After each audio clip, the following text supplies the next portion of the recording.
Listo, Edmundo. ¿Se puede comenzar? Listo. Ya, ok.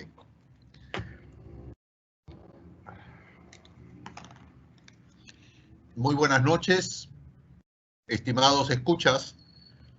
La asociación ONG Proyecta se complace en tener a un invitado especial para un tema muy especial.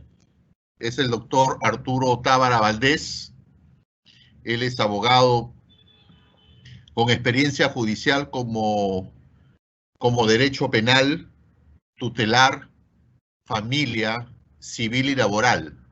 Es juez de paz letrado, desarrolla diferentes funciones y una de las cosas importantísimas es que es asesor legal de la Gerencia General de la Superintendencia Nacional de Control de Servicios de Seguridad, Armas y Municiones y Explosivos de Uso Civil, SUCAMEC, conciliador extrajudicial y árbitro. En esta oportunidad tenemos el placer de escuchar la conferencia Delito de lavado de activos. Sin más preámbulos, lo dejamos al doctor Arturo Tábara Valdés. Él es abogado penalista. Bienvenido, doctor. El escenario virtual es suyo. Adelante. Muchas gracias, señor Edmundo Lizarzaburo, por la presentación. Agradezco también a la ONG Proyecta, que ha tenido la gentil deferencia de invitarme a brindar esta conversación sobre un delito que ciertamente en estos tiempos se viene presentando con mucha regularidad. Pareciera ya que nuestra legislación y nuestros juzgados penales están inmersos fundamentalmente en este tipo de criminalidad que inclusive es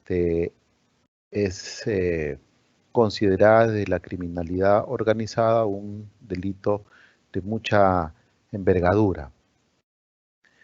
Bueno, pues se me ha encomendado como tarea esta noche compartir algunas ideas que nos permitan arribar al conocimiento o por lo menos tratar de acercarnos al conocimiento del denominado delito de lavado de activos, o también conocido como blanqueamiento de capitales. Este objetivo, desde mi perspectiva, nos impone en principio la necesidad de circunscribir el marco legal donde se ubica el delito de lavado de activos en nuestro país y en nuestra legislación, y el contexto territorial donde se podría producir esta actividad ilícita de blanqueamiento.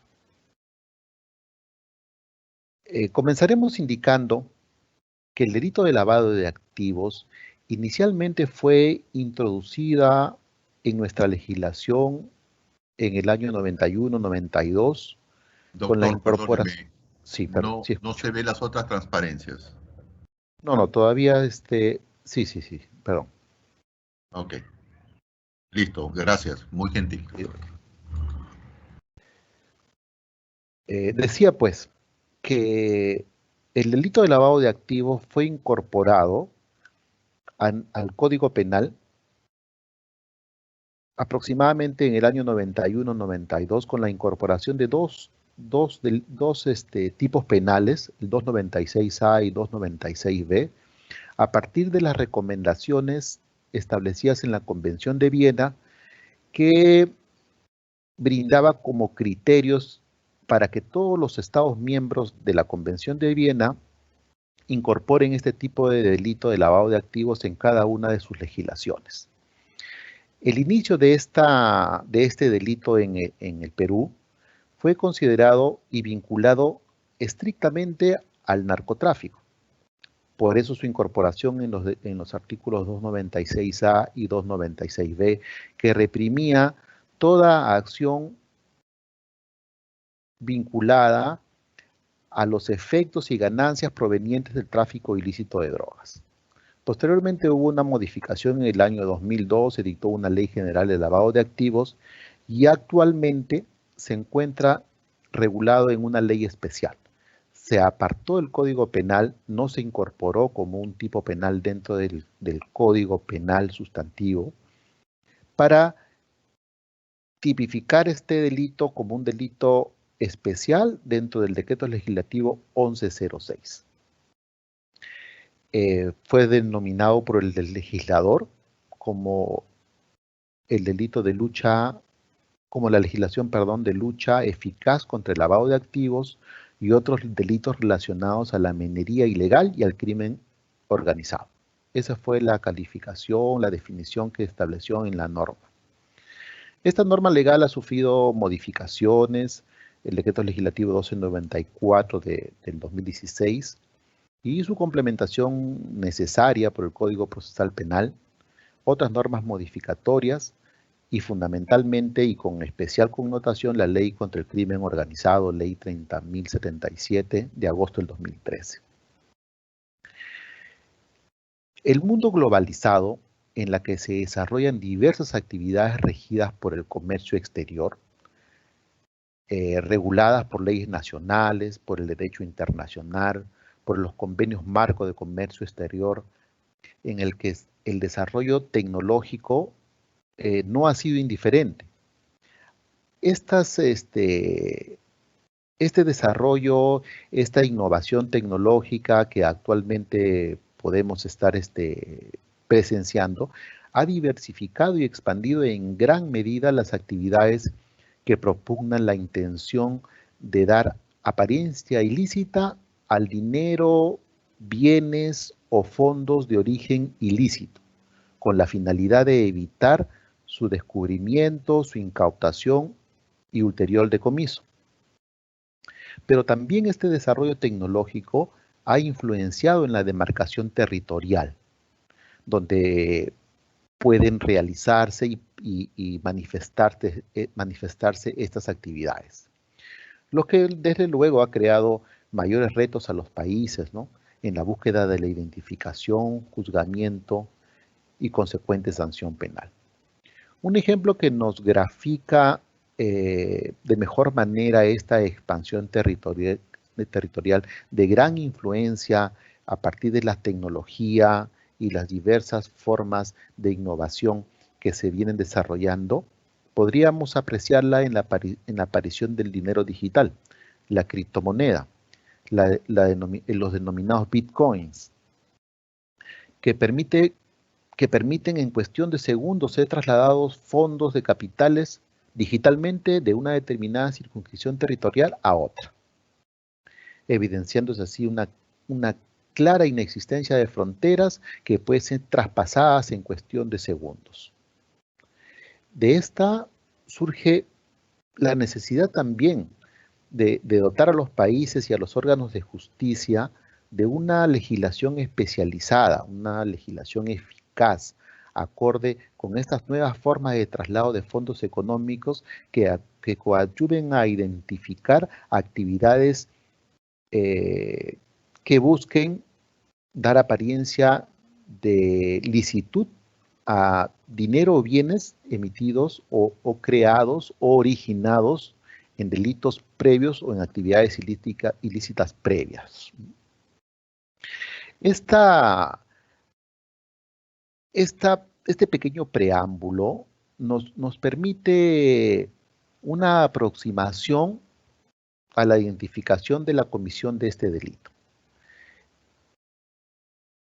Podemos decir que es un delito que, si bien se inició como una práctica relacionada directamente al tráfico ilícito de drogas, la legislación actual prevé que este delito de lavado de activos o de blanqueamiento de capitales puede también verse originada en delitos de corrupción, de fraudes tributarios, de trata de personas, de minería ilegal. El supuesto requisito fundamental es que puedan generar ganancias considerables, siempre que provengan de alguna actividad ilícita. Ese dinero o bienes necesariamente tiene que corroborarse que no pueda ser justificado. y lo que se busca es ser blanqueado a través de actividades aparentemente lícitas que tienen como objetivo insertarlo en el mercado financiero y darle una apariencia de licitud. De este contexto podemos extraer la definición que podemos apreciar, ¿no? Este contexto nacional y de legislación comparada nos puede aproximar a identificar identificar al delito de lavado de activos o blanqueo de capitales como todo acto o procedimiento realizado para dar apariencia de legitimidad a los bienes y capitales que tienen origen ilícito. Pero ¿quiénes pueden ser o quiénes son los identificados como elementos de este delito? Vemos aquí una primera aproximación, el sujeto activo, considerando que es un delito denominado de mano propia, un delito común también llamado así, puede ser cometido por cualquier persona. No es necesario que reúna alguna calificación especial. Puede ser cualquier individuo con capacidad jurídica para ser considerado como sujeto activo de este delito. El sujeto pasivo siempre va a ser el Estado peruano. Respecto al bien jurídico protegido, también ha existido una evolución normativa porque inclusive a la fecha todavía existe cierta discusión doctrinaria respecto de cuál es el bien jurídico protegido. ¿Qué cosa es lo que la legislación desea proteger con la sanción penal del delito de lavado de activos, ¿no? Inicialmente, como conversábamos hace un momento, dijimos que el delito de lavado de activos inició con la finalidad de sancionar aquella actividad proveniente de caudales y efectos cuyo origen se producía en el marco del tráfico ilícito de drogas. Por ende, se decía y se entendía que el bien jurídico que se protegía era la salud pública. Sin embargo, el desarrollo doctrinario, el avance de la investigación, nos evidenció que el bien jurídico protegido no puede ser únicamente la salud pública, a partir inclusive de la independización de este delito del Código Penal y trasladada a una ley especial. Desde esta perspectiva, inclusive, la Corte Suprema de la República, en dos plenos jurisdiccionales que ha tenido oportunidad de emitir en el 2010 y 2017, específicamente el 3-2007 y el 7-2017, identificó como bienes protegidos por el delito de lavado de activos a 4 aspectos fundamentales. La eficacia de la administración de justicia con la finalidad de proteger o limitar el ocultamiento o el descubrimiento del delito, ¿no? La transparencia del sistema financiero y la legitimidad de la actividad económica. Esto convierte al delito de lavado de activos a un delito pluriofensivo porque lesiona estos bienes jurídicos que se han desarrollado hasta ahora.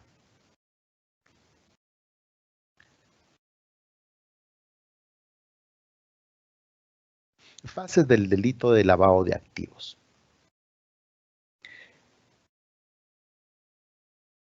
Debemos tener en cuenta que la doctrina, la Corte Suprema y la jurisprudencia que ha venido desarrollándose han identificado plenamente 3 fases en el delito de lavado de activos.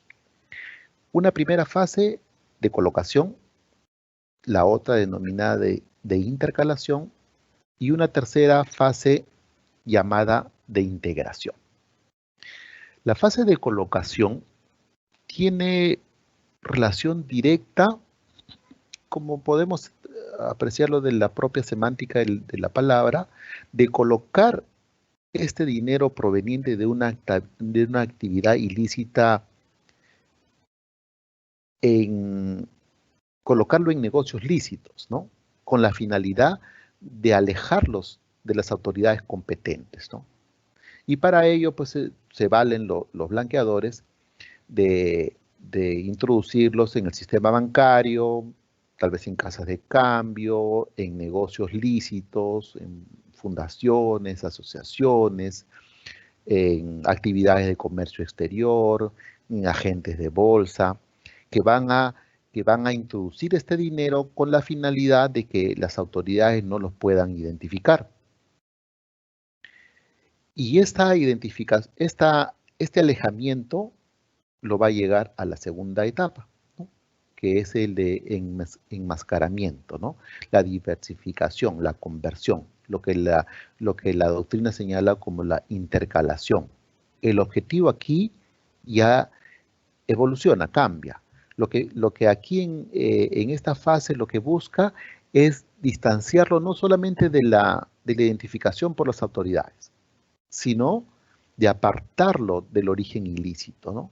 Dificultando su identificación y más aún del origen y de la persona que sería el titular del bien, ¿no? Y la fase de integración que tiene relación con el regreso de este dinero o objeto o bien ilícito introducido en el sistema financiero o en el comercio nacional, regrese al blanqueador con una apariencia de legalidad, porque en ese contexto lo legalizó, hizo uso de la actividad contable, efectuó los pagos de derechos tributarios, impuestos, y el regreso tiene como beneficio del blanqueador que este dinero ya tendría una apariencia de legalidad, ¿no? Pero en este punto resulta necesario acotar lo siguiente, que si bien estas fases que hemos desarrollado han sido creadas o definidas por la doctrina y la Corte Suprema, no debemos dejar de tener en cuenta que el Decreto Legislativo 1106, que es la norma de creación actual del delito de lavado de activos, identifica 3 modalidades que van a ser objeto de sanción penal, ¿no? En principio, todos aquellos actos de conversión y transferencia de bienes o ganancias realizados por el investigado para impedir su origen, para impedir la identificación del origen ilícito, su incautación y ulterior decomiso, ¿no?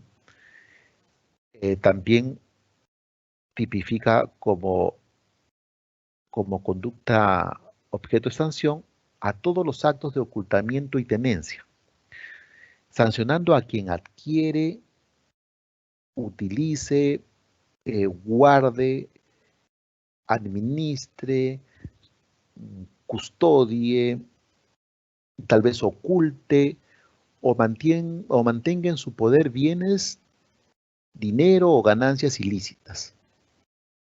Y por último, sanciona también a todos los actos de transporte, traslado, que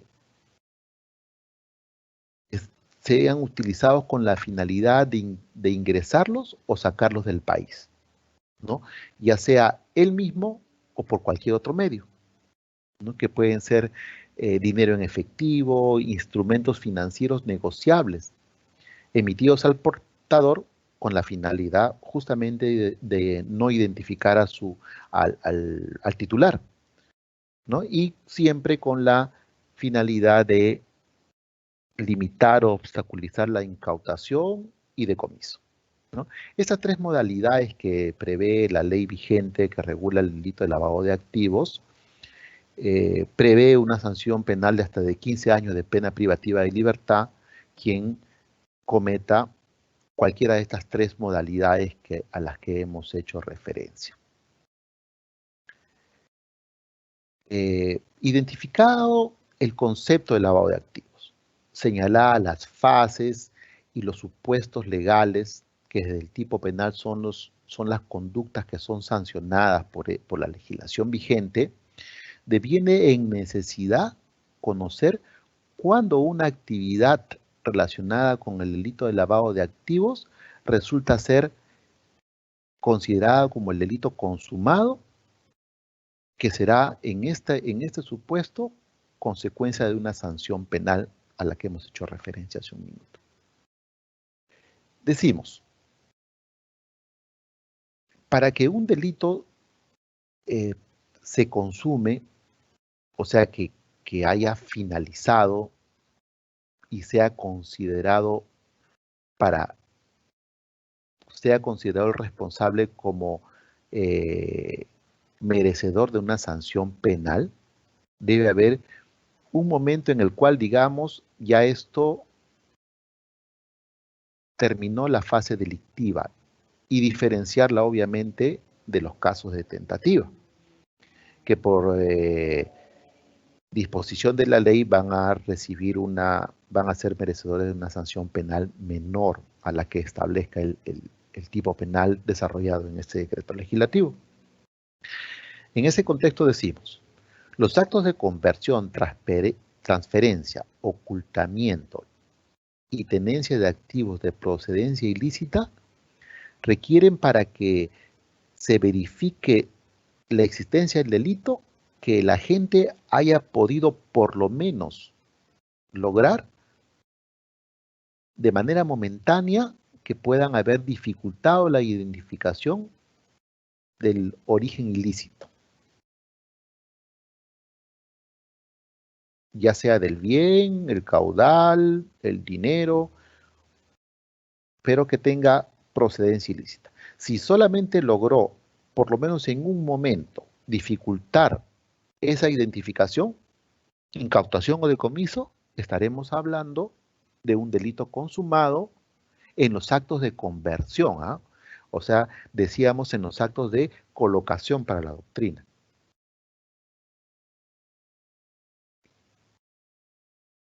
A pesar de que son delitos que se van a verificar por lo menos con una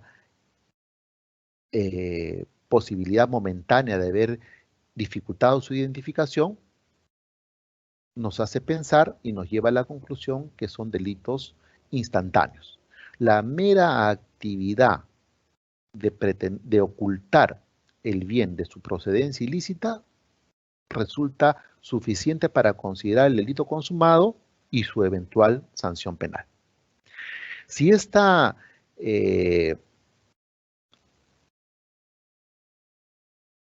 conducta que busca dificultar la identificación se ve frustrada por la intervención de un tercero, nos encontraremos en una situación de un delito inacabado, de una tentativa, que para fines estrictamente criminológicos estaríamos hablando de una disminución de la pena, pero no podríamos pensar que podría llevarnos a una eximente de responsabilidad, ¿no? Se produce eso cuando el procedimiento de conversión o de transferencia por la intervención de terceros o razones que no se vinculan directamente con el agente no se logró realizar, ¿no? En cuanto a los actos de ocultamiento y tenencia, son considerados delitos permanentes, ¿no? ¿Qué quiere decir eso? Que el delito va a permanecer en el tiempo en tanto el agente tenga la voluntad expresa de que de esa manera se produzca.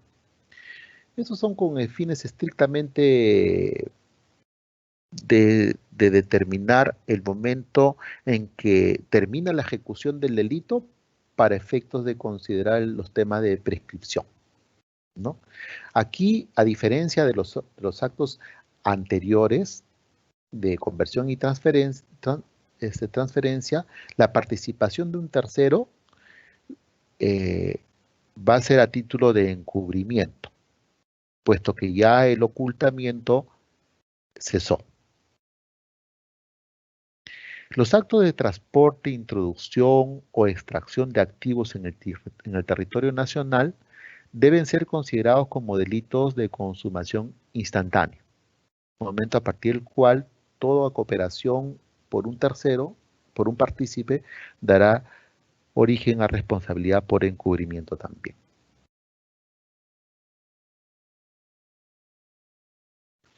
El elemento subjetivo del delito de lavado de activos, ¿no? Es permanentemente conocido que los delitos fundamentalmente son entendidos por la ciudadanía como delitos de intención, delitos dolosos, ¿no? Y este tipo penal del delito de lavado de activos no es indiferente. Involucrarse en esta categoría, ¿no? Claro, existen delitos culposos de otra naturaleza, pero en este tipo de delitos, en el de lavado de activos, solamente va a considerarse aquella acción dolosa para ser objeto de una sanción penal. ¿Qué quiere decir? Que la gente haya tenido conciencia y voluntad de dificultar la identificación, incautación y decomiso de los bienes de procedencia ilícita, ¿no? La ley también prevé una posibilidad de dolo eventual. ¿Qué significa esto? Que la gente se haya encontrado, por lo menos en posibilidad de presumir que estos bienes de los que está comercializando o introduciendo al sistema financiero o alguna actividad lícita, proceden o tienen un origen ilícito, ¿no? Lo que nos lleva a considerar que si el agente, el lavador, ¿no?, ignora el origen ilícito del bien, o actúa por error, o tal vez fundado en la buena fe de la persona que se los transfiere, con la intención de introducirlo a una actividad lícita, eso va a ser una eximente responsabilidad, puesto que no es considerada para calificar como delito de lavado de activos si actúa bajo los supuestos que acabo de enumerar, ¿no? Tampoco exige la norma que la gente conozca de qué delito previo se origina el bien de procedencia ilícita. No se le exige al lavador, o por lo menos la ley no requiere que se demuestre tal supuesto, de que él conozca si este bien ilícito, este origen ilícito le corresponde a tráfico ilícito de drogas, trata de personas, minería ilegal, u otros delitos que sea generador de caudales ilícitos, ¿no? Es suficiente que él haya podido presumirlo, ¿no? Tampoco la norma exige de que el lavador necesite conocer expresamente si este delito está siendo investigado, o si sus autores o responsables o partícipes se encuentran investigados, ¿no? Lo que hace es que, lo que provoca esto es que el agente para su sanción no puede aludir como falta de responsabilidad el hecho de que él no conoce el delito previo o no conoce a sus autores, ¿no? Eso va a conllevar a que simplemente por el hecho de establecerse a partir de indicios que él podía presumir que el origen de los bienes tienen procedencia ilícita, es suficiente para calificar como autor del delito de lavado de activos.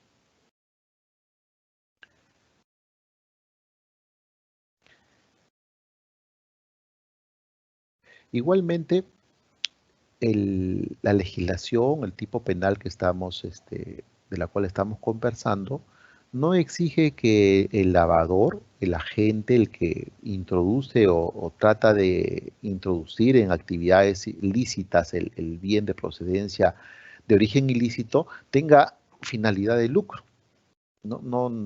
La finalidad que debe acreditarse no es que él quiera beneficiarse económicamente de la actividad que realiza, sino simplemente de tratar de encubrir o de disimular, ¿no? De enmascarar la actividad ilícita del capital, ¿no? Y aquí una redundancia, ¿no? El delito fuente. No es necesario que el lavador se le tenga que acreditar que él conocía de una investigación judicial, ¿no? O que ha sido objeto de una sentencia condenatoria. Pero sí debemos manifestar que, que esta aproximación no al delito fuente, sino más bien a la actividad ilícita de la que provienen estos fondos, bienes o bienes, debe arribarse a una conclusión a partir de inferencias con aplicación de reglas de la lógica que sean suficientes para establecer que podía tener conocimiento o estaba en aptitud de conocer que provenían de fuente ilícita, ¿no? Aquí surge una pregunta normalmente que se plantea cuando conversamos sobre el delito de lavado de activos en relación a qué sucede con las actividades que realizan los profesionales, ¿no? Las actividades que realizan los abogados, los contadores, los agentes de bolsa, los agentes de comercio exterior, en las que en uso de su actividad legítima, de las actividades comerciales y profesionales que realizan, ¿cómo pueden ellos en algún supuesto ser considerados partícipes o autores de este delito? ¿No? La legislación denomina estas como conductas neutras, ¿no? Que resultan atípicas, puesto que la actividad que regulan esta actividad profesionales que hemos enumerado no tienen como finalidad encubrir o disimular el origen lícito, salvo prueba en contrario, por supuesto, ¿no?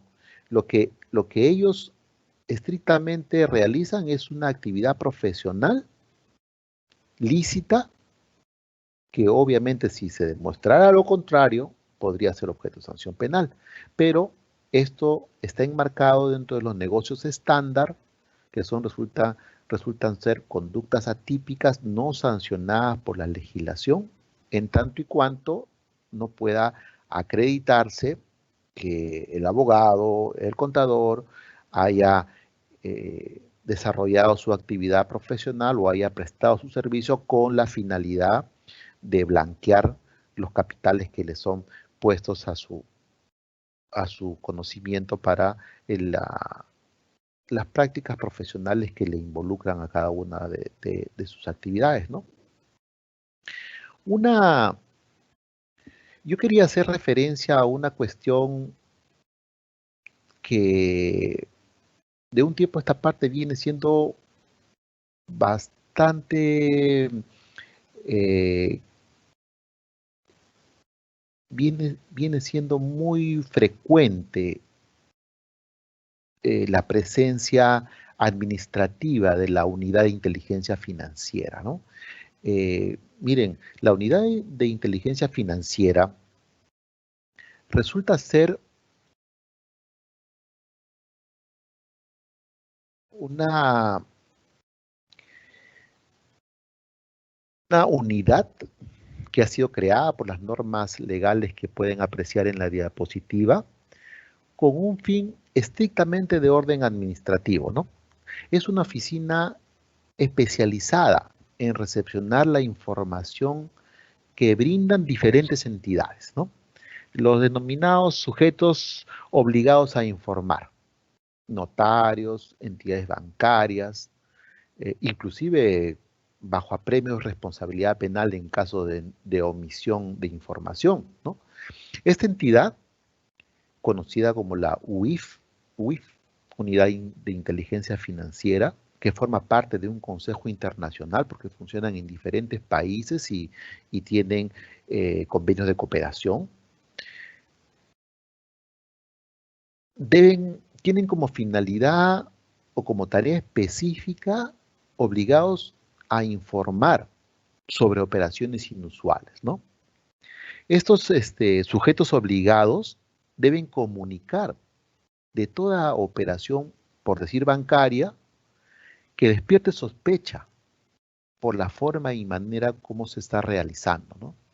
Los montos que son objeto de operación, las personas que intervienen en estas operaciones y que desde la perspectiva de sus antecedentes se convierte en una operación financiera sospechosa y respecto de la cual la UIF a su vez debe recibir información de otras entidades públicas o privadas para poder a partir de ello efectuar un cruce de información y de esta manera establecer un perfil financiero, económico, societario del sujeto que es objeto de información y que a partir de determinados parámetros y razones que justifiquen, y siempre que no existan razones que justifiquen esas operaciones, deberán ponerlas en conocimiento del Ministerio Público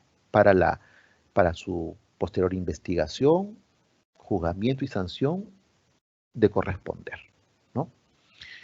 Pero, ¿por qué hacía referencia especial a la unidad de inteligencia financiera? La ley le ha previsto una facultad especial.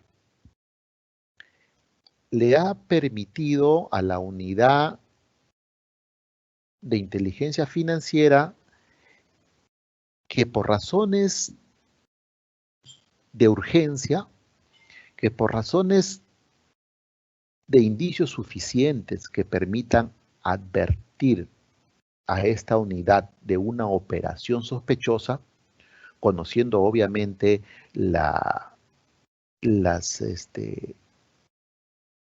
el tiempo que a los órganos jurisdiccionales les toma adoptar medidas judiciales para incautar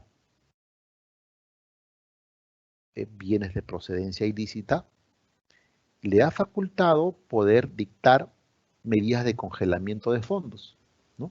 Ante la presencia de una operación sospechosa, dada cuenta por alguno de los agentes o los sujetos obligados a informar, la UIF tiene la facultad de dictar una medida de congelar esos fondos. Congelarlos con la finalidad de que no vayan a desaparecer.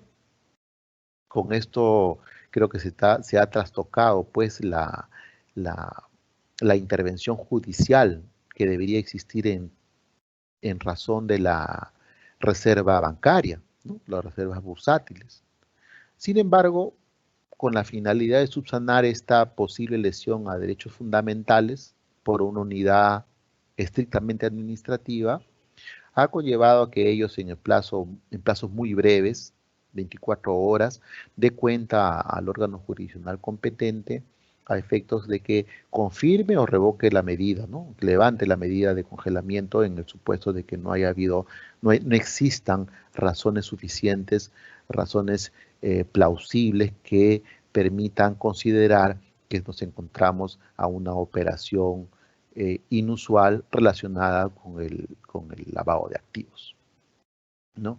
Es de particular importancia esta unidad, puesto que desde el comercio exterior existen innumerables transacciones de orden económico que los agentes que intervienen en ellas deben ser muy escrupulosos en encontrar el sustento necesario y acreditado de que estos corresponden a operaciones lícitas, puesto que lo contrario sería pues vernos como afectados por medidas de congelamiento que, si bien es cierto, luego de demostrar que tienen sustento en actividades lícitas, pues podrían a afectar las actividades comerciales que están desarrollando o que tienen en curso, considerando los plazos breves en los que se desarrolla el comercio exterior o las actividades lícitas que puedan, en las que puedan estar involucrados los fondos que puedan ser congelados, ¿no? Y otras derivaciones de afectaciones al patrimonio de los sujetos, ¿no?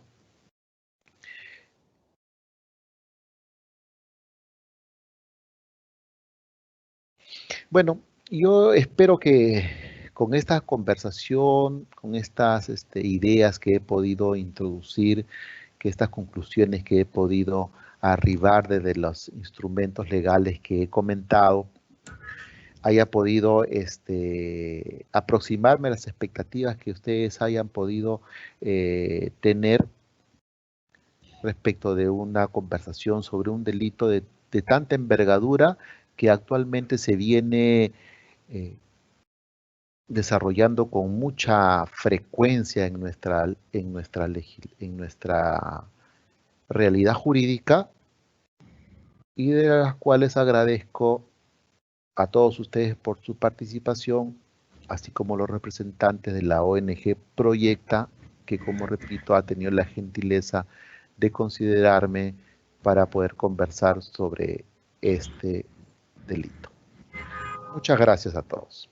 Muchísimas gracias, mi estimado doctor. Sí, hay preguntas sobre este tema que usted lo ha hecho extraordinaria, excelentemente. Desde ya, muchísimas gracias por su tiempo.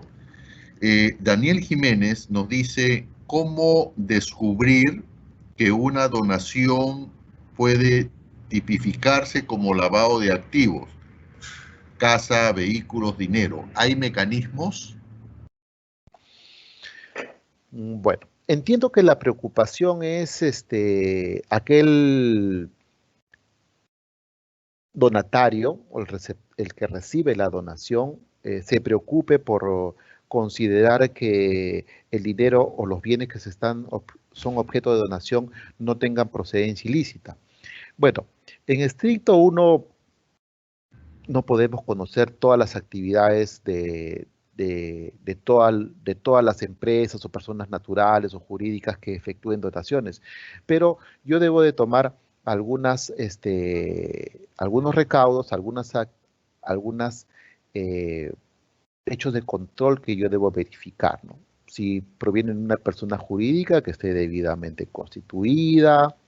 Bueno, y eso en principio, y hago un paréntesis, tendríamos que considerar también el nivel de donación, ¿no? Pues estamos hablando pues de que no superen 5 unidades impositivas tributarias, el riesgo de que podamos ser investigados por lavado de activos es menor. Pero si el monto es considerable, habrá que verificar, pues en el caso de si es una persona jurídica que esté debidamente constituida, su patrimonio social, y otras que me permitan advertir que es una empresa con la suficiente solvencia económica que pueda realizar una donación de la envergadura de la que estoy recibiendo, ¿no?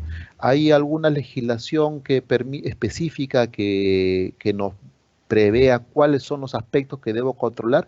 No, simplemente va a ser la debida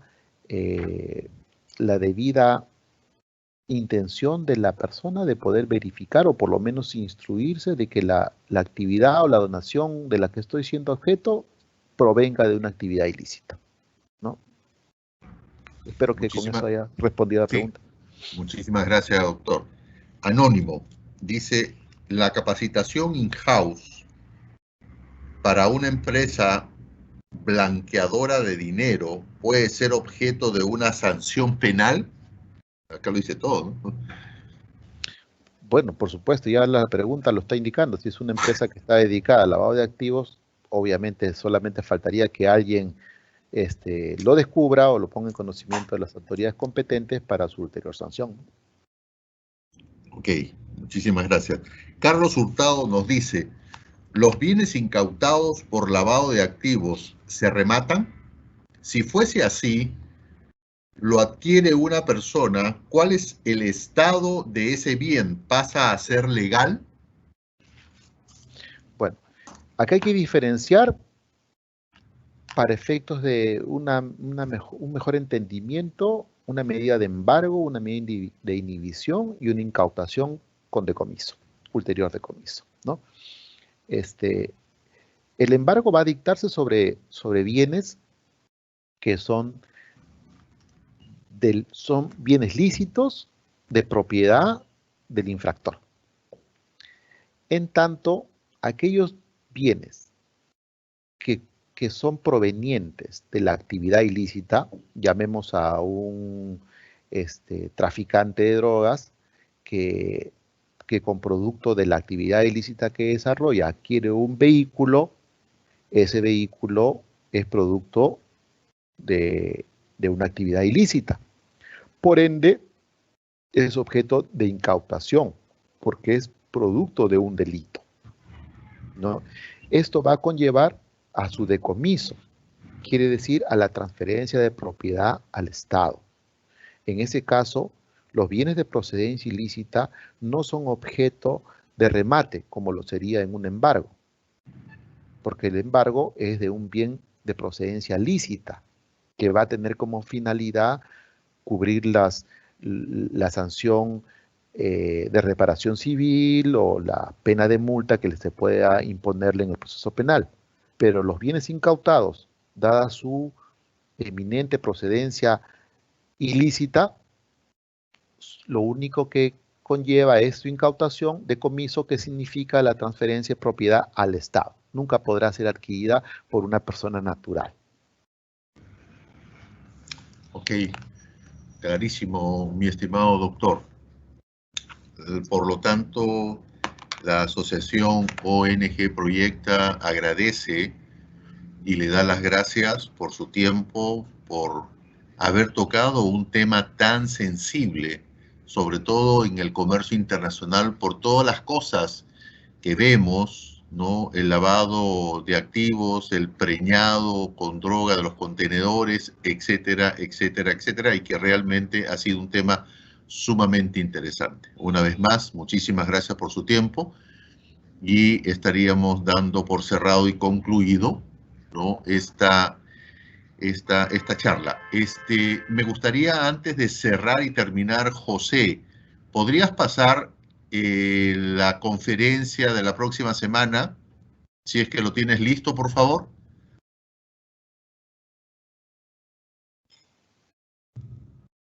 Sí, Edmundo. Gracias, muy amable.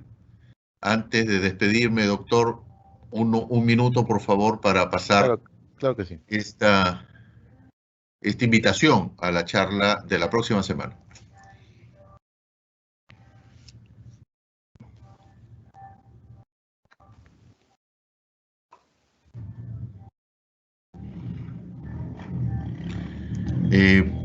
Listo.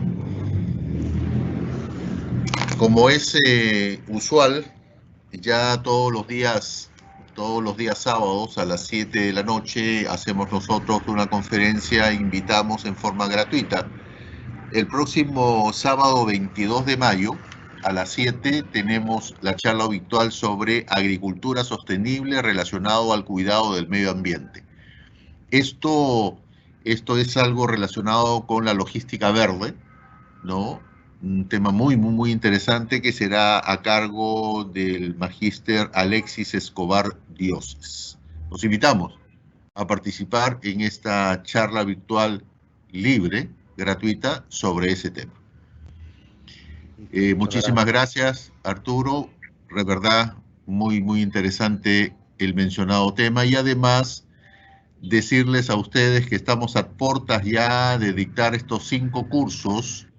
Ya se están inscribiendo, ¿no? Son 30 horas, 12 horas de clases virtuales, más 18 horas de trabajo de investigación como cajero bancario, importar desde China, asistente contable, taller de declaración mensual y gestión de finanzas, que son los cursos que el mercado nos está pidiendo. Acá hay mayor información y nada, los invitamos a participar masivamente porque les va a servir enormemente este tipo de capacitación. Una vez más, la asociación ONG Proyecta agradece la presencia del doctor Arturo Tábara, ¿no?, en su tema sobre el lavado de activos en el comercio internacional. Muchísimas gracias, doctor, y hasta una nueva oportunidad. Gracias a ustedes y ya nos veremos en una próxima oportunidad.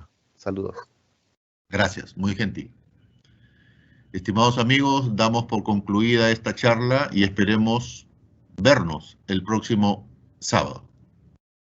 Hasta el próximo sábado. Muchísimas gracias. Buenas noches.